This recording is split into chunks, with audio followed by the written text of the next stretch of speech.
This is how I dressed as a foreman in my earlier years.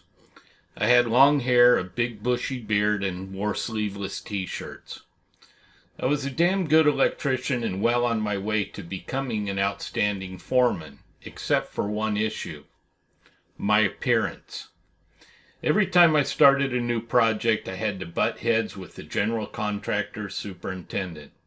I knew it was going to happen, and I knew why it was going to happen.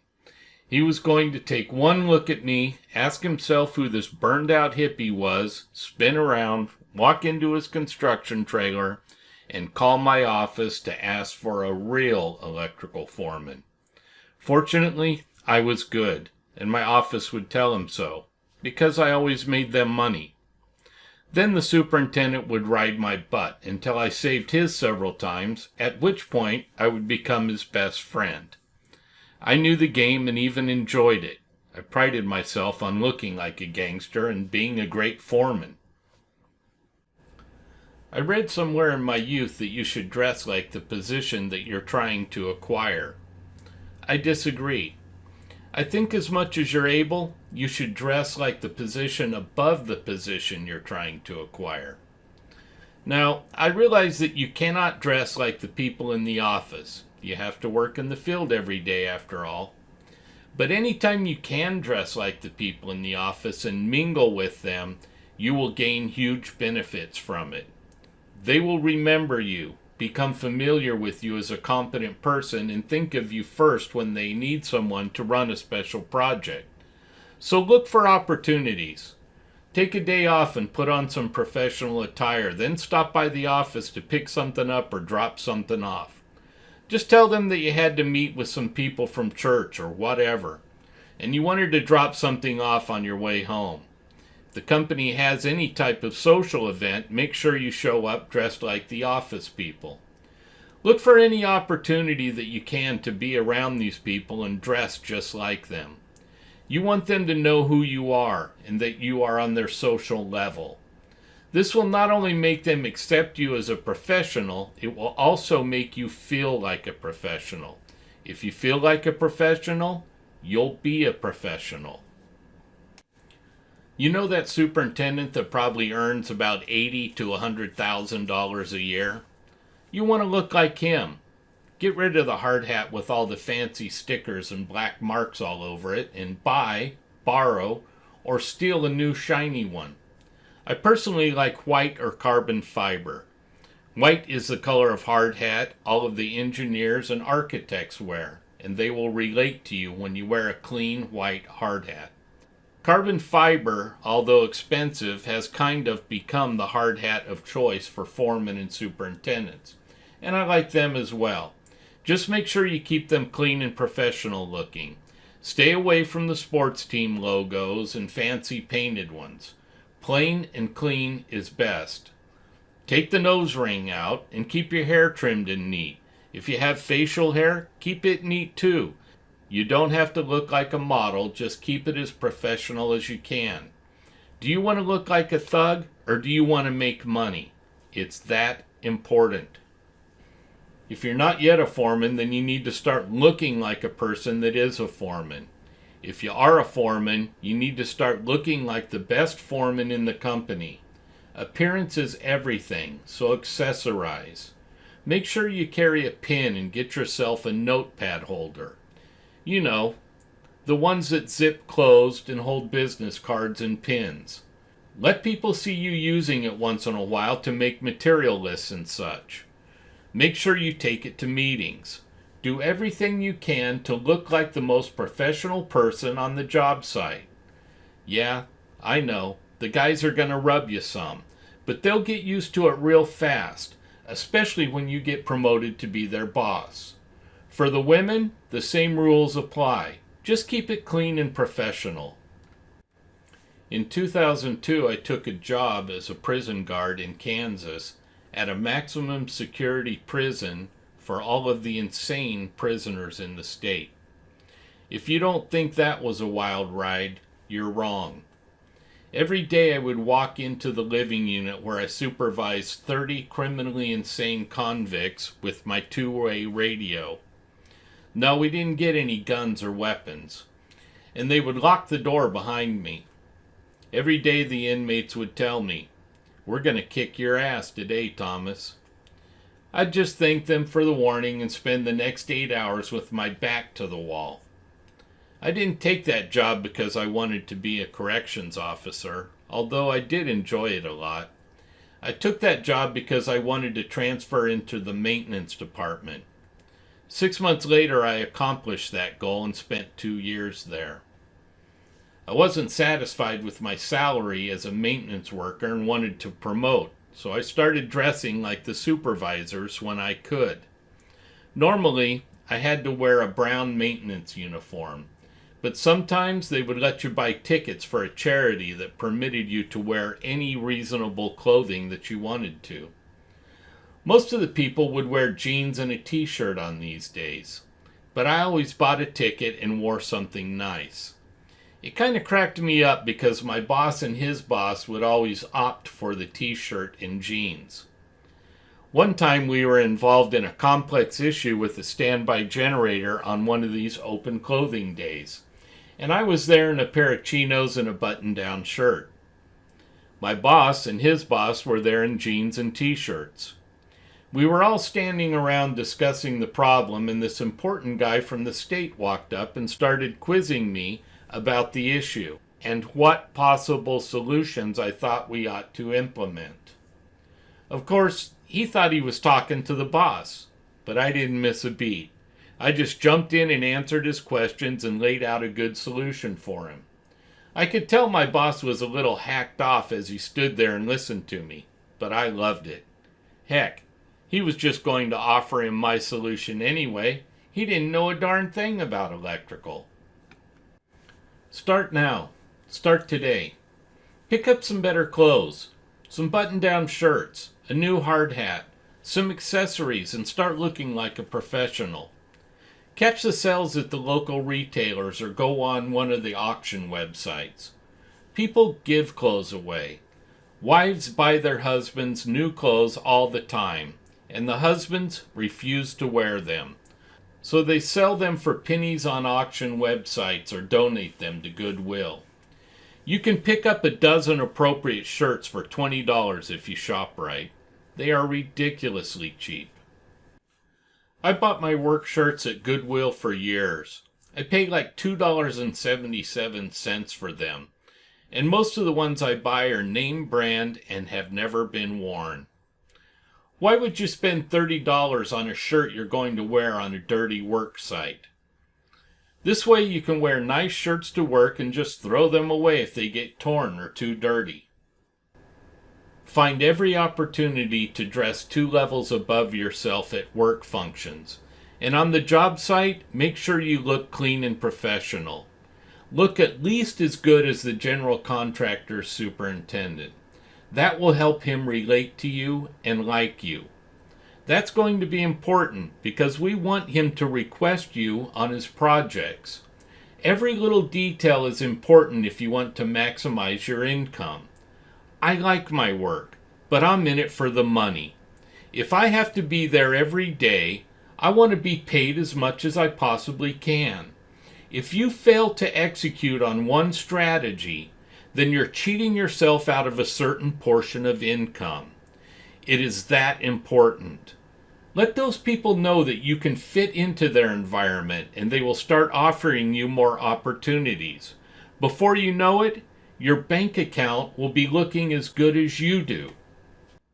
If you are already an acting foreman, some of this will be familiar to you. But stay with us. There's a lot of good information here for you as well, particularly midway to the end of the lesson.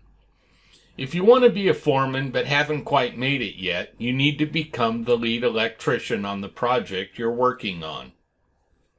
The lead electrician is the foreman's right-hand man, and with this position comes a lot of responsibility. If your company doesn't recognize this position, don't worry about it. Just assume the responsibilities of a lead electrician and start doing the job. It will be one of the few times in your life that you'll be able to give yourself a promotion, so take advantage of it. So what does a lead electrician do? Well, it's up to the foreman to decide how much responsibility he wants you to assume. But here's how I would start. The first thing I would do is make sure that I was the first electrician on site every morning and the last one to leave every afternoon, just like the foreman should be doing. When you get to the job in the morning, make sure the job site is ready for the rest of the crew when they arrive. Unlock the ladders, gang boxes, and other tools, organize the material a little every morning, and haul off some of the trash. That's called housekeeping. It keeps the job site looking professional and makes the foreman look good when his boss shows up. If there is an office area or break room for your crew, keep it clean as well. In the evening, when the work is done, check the tools and make sure they're all put away and stored properly. Take a quick walk around the job site. Make sure the scissor lifts and other equipment are plugged in and charging, and tidy up any messes that might annoy the general contractor. Then check in with the foreman before you leave. Let him know that you walked the job and check the tools and ask him if he needs anything else before you leave. You want him to know that he can count on you, and you want him to start depending on you. The more responsibility he releases to you, the closer you are to being a foreman. Let me add right now that you're not trying to get his job, and you need to be sure he or she understands that. If they ask why you have all the interest in the project all of a sudden, be honest. Tell them that you would like to be promoted to foreman soon and would appreciate their help in learning the skills you will need. Let them know that you're willing to put in some extra effort and make their job easier for them in exchange for some training. It will be a huge benefit to you if he or she will take the time to introduce you to the company-specific paperwork and procedures that you'll encounter when you promote to foreman. Take safety seriously and set a good example. When you become a foreman, you're going to be responsible for the safety of every member of your crew. They need to know that you care about their health and safety, and you do not want any of them to be injured. These men and women count on their jobs to provide for their families. If they can't work due to an injury, it could create hardship for them and their families. If they're injured seriously enough, they may never be able to work in that capacity ever again. You need to set a good example and encourage them to work safely. Your career as a foreman will be real short if you earn the reputation of having numerous accidents on your projects. Start now by setting a good example and encouraging others to be safe as well. Believe me, your co-workers will appreciate it when they find out that you really do care about their well-being. The reason you're called the lead electrician is because you need to lead the crew for the foreman. By that I mean that you need to set a good example for them, encourage them, and always stay upbeat and optimistic. The best way to lead is to lead, not push from behind. It is not your responsibility to tell other crew members to hurry up and get their button gear.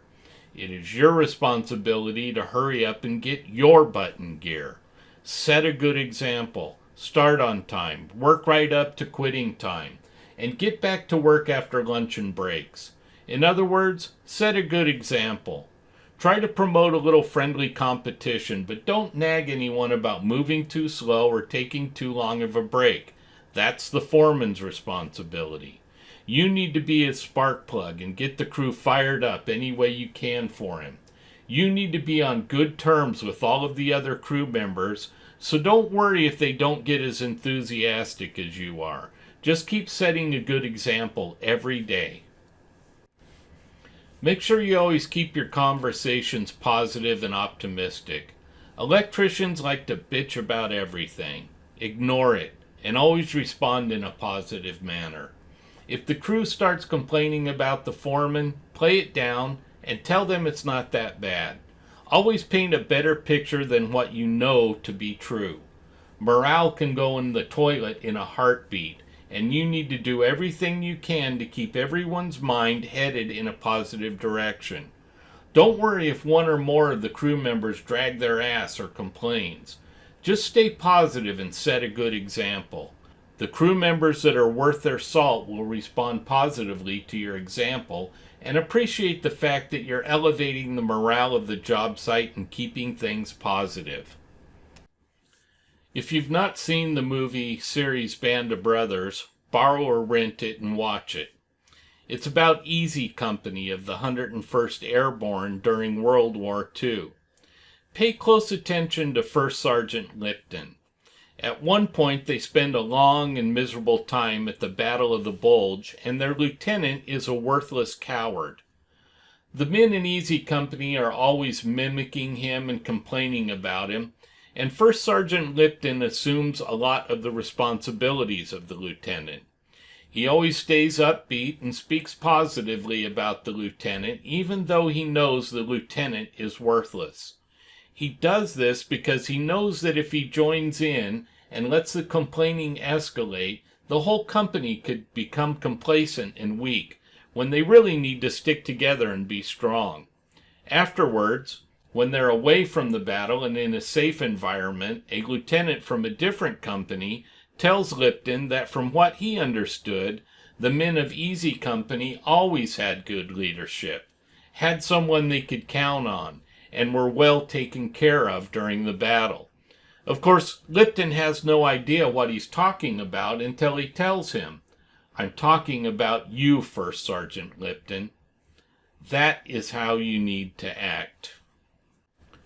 I spent 15 months at Camp D4 Falcon in Baghdad, Iraq, from January 2009 to April 2010. I was the foreman responsible for inspecting 778 buildings on that military base, correcting life health safety issues, and bringing the entire electrical system up to the 2008 NEC code. At the peak of our work, I had 50 multinational electricians working for me from India, Sri Lanka, Nepal, England, Scotland, Kosovo, Kenya, and the United States. I knew right away that I would not be able to accomplish this task without the help of another strong electrician. I chose an electrician from Kosovo to be my second electrician. He really didn't want the job, but God bless him, he took it anyway. It might seem odd to you that I chose an electrician from Kosovo over an electrician from the United States, and it pissed some people off when I did, but I recognized this guy's talent right away. He was every bit the electrician that I was, but was schooled in European systems, which is what we were installing in Iraq. Many times he and I differed on how we should do things. Many times I took his advice. But if I chose to use my own solution instead, he supported me 150%. I know there were times that I made my crews angry, and he always smoothed the feathers for me. I've never had a better second electrician, and I learned a hell of a lot from him. He never let his ego get in the way, even though he knew he could fill my shoes any time, and did so when I went on R&R. This is the type of lead electrician you need to be in order to earn the right to step into the foreman's boots. Don't try to be smarter than him or make him look bad. Support him and do everything you can to make him look good. He has a tough job, and someday you're going to need a strong lead electrician under you. Be the best lead electrician he has ever had, and he'll bend over backwards to help you achieve your goal. If you can't give your current foreman your best support, then get yourself transferred to a project that has a foreman you can support. By filling that role successfully, you will open many doors that will lead right into a job site where you are the foreman. I'm sorry. People who can help boost your electrical career are going to judge you on your vocabulary and how well you speak. You don't need to have a huge and fancy vocabulary, but you need to be able to express and convey your thoughts clearly. No one wants to consult a dictionary in order to understand what you're telling them, but they don't want to have to search up slang terms on the internet either. Be conscious of what you're saying when you're on the job and how you're saying it. People are listening. Based on what they hear, they are making mental judgments on whether you are just an electrician or someone who is capable of managing an electrical project profitably. This is a great time to practice communicating clearly with the crew, the foreman, and the general contractor superintendent. Be aware of what you're saying and try to adjust your method of communication to be clear and more professional.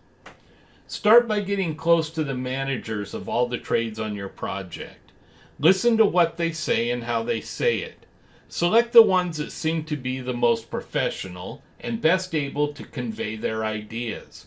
Spend as much time as possible just listening to these people when they're discussing job site topics. Pay close attention to terms that they might use that are specific to your industry. Listen for buzzwords or words that seem to be used a lot. Buzzwords are words that may be used slightly out of context to describe things or events in your industry. If someone seems to use a word a lot and you don't understand it, ask what it means or write it down and look it up later. If you have a smartphone, you can look it up on the spot if you want with a dictionary app, and you need to have one on your phone. If you don't, download one right now. If you're already a foreman, you should already be included in these conversations.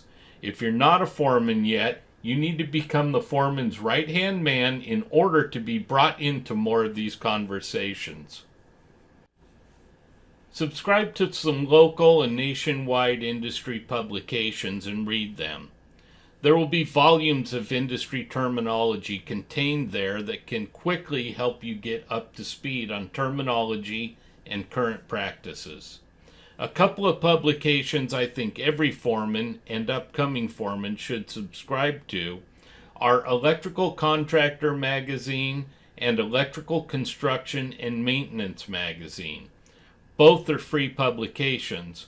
They are delivered right to your door and are packed with electrical industry information that will propel you ahead of the vast majority of workers in the electrical industry. I've included a link to both magazines in the weekly action list. Sign up for both. They publish a lot of white papers on important industry topics, so make sure you visit their site regularly and read up on the latest posts. There are many other local and national publications that you can pick up as well. You can search for them on the internet and pick up copies at local wholesale houses. Another good source where you can read comments from electricians and managers that might be a level above you is in chat rooms. There is a good selection of them available on the internet, and you can easily search them up. The one I like best is electriciantalk.com. There are a great variety of conversations going on there from all levels of electricians, and you can even ask specific questions and receive a variety of good answers. Log on and check it out once a day. Read some of the posts that are relevant to what you're trying to accomplish and ask questions anonymously that you might not want to ask people on your job site. Pay attention to how respondents speak. Select the ones that are at the level you want to achieve and learn from what they're saying and follow them. You will find all levels of electricians there, from apprentice all the way up to engineers. Facebook groups and LinkedIn groups are excellent as well. Read. Yes, I said read. There are books available on any subject you want to learn about. You can find them for free at the library.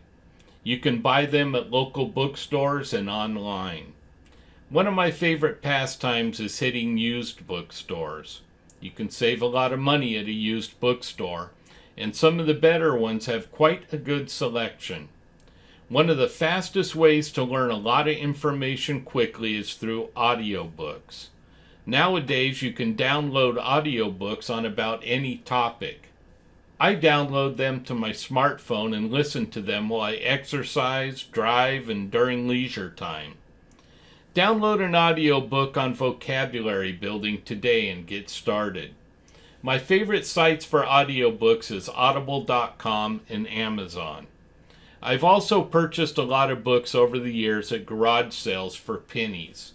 If you don't like to read, buy a few books and look at the pictures. Once you have one in your hand and actually open it, you might get hooked on reading.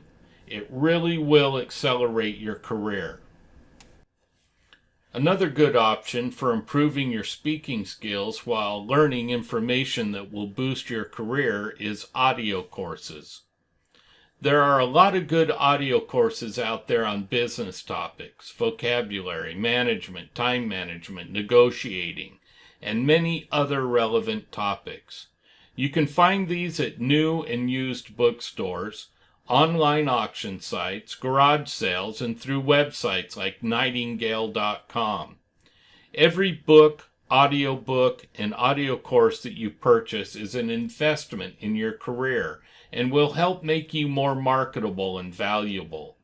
You should sit down right now and decide how much money you can invest in your learning and set a monthly budget to purchase books and courses. If your budget is tight, start hitting used bookstores, garage sales, and auction sites for deals. You can literally find a lot of excellent information for pennies on the dollar if you spend the time investigating some of these options. I would be remiss if I didn't mention the excellent material from Mike Holt. You can check his site out at mikeholt.com. Vocabulary builders are a great way to improve your speaking ability. There are studies that show a direct relationship between your vocabulary and your income. The better your vocabulary, the more you earn. It's not hard to imagine that the better you are able to express your ideas, the more valuable you will be.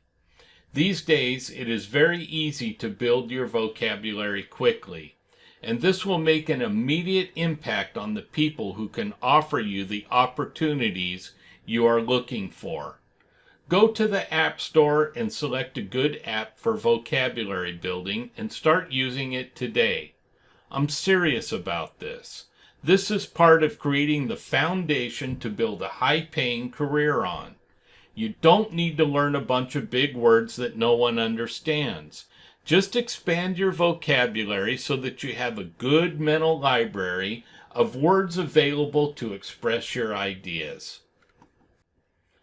Achieving any goal is a matter of getting up every day, putting one foot in front of the other, and walking that goal down.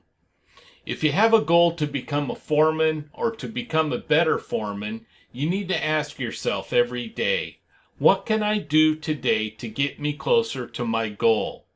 If you will do even just one thing to move yourself closer to your goal every day, you will be surprised how rapidly you can achieve it. Pay attention to what you're saying and how you're saying it. Find ways to improve your ability to convey your thoughts and ideas. Learn to speak about your trade like an industry leader. Start today.